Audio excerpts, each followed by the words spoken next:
So another co-teaching strategy that we love to use is one teach, one make multi-sensory. And one of our favorite ways to do this is through making anchor charts.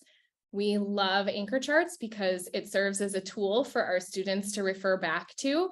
And our personal philosophy is that if a student can independently use a tool to complete a task, then it's still reflecting their understanding on that skill.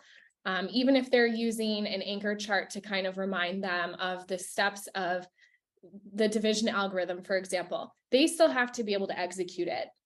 Having an example in front of them doesn't negate that.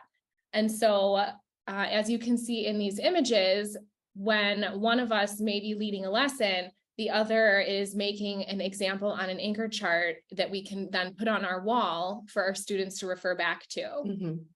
And then another way that we like to make our lessons multisensory is that we will bring in pictures and props to help provide concrete examples and connections that also spark curiosity and inquiry. And so, Paula, I hope you have it. We sometimes will bring in, like in one of our novels, there'll be a reference to dishes. Yes, so, I am the prop co-teacher today.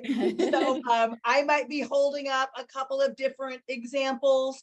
And I think I was supposed to bring a handkerchief as well. Yes. Was one of these. Yeah, so I might be waving these. And I could even add a dramatic moment to that. And you know me, I always had that drama in me. If you ever need that third co-teacher, you know where to find me. But I love that one, not to, take any of your time, but I love that because it tends to add a little bit of whimsy and maybe make something memorable too. Well, and what I want to say that too is we use that a lot with mentor texts when we're about to start a novel with the class. And the students become so engaged that any time in that story where it connects to that, they are very quick to point out, oh yeah, that's what we saw at the beginning. Oh, that's how that connects. So we love that, and we will continue that forever, I'm sure. And then another thing that we will do is we'll use some kinesthetics.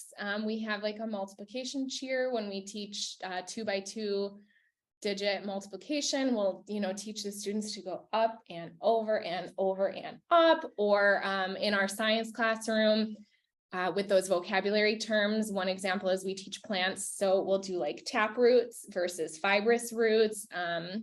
We've done rotation and revolution, where we'll have the students physically stand up, spin in one spot for rotation, revolve around something to model that, that definition of revolution, so that they can actually feel the difference between those two terms. And then it makes them less likely to get them mixed up. I always point out that solo teachers can do these things and quite frankly, do them all the time.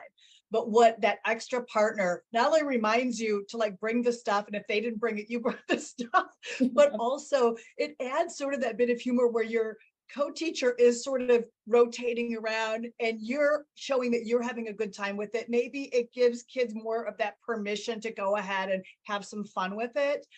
And or when you are busy and you might see that one student's struggling, one of you can just be focusing on that dramatic moment, and so you might kind of like, oh, I meant to do that, but I forgot.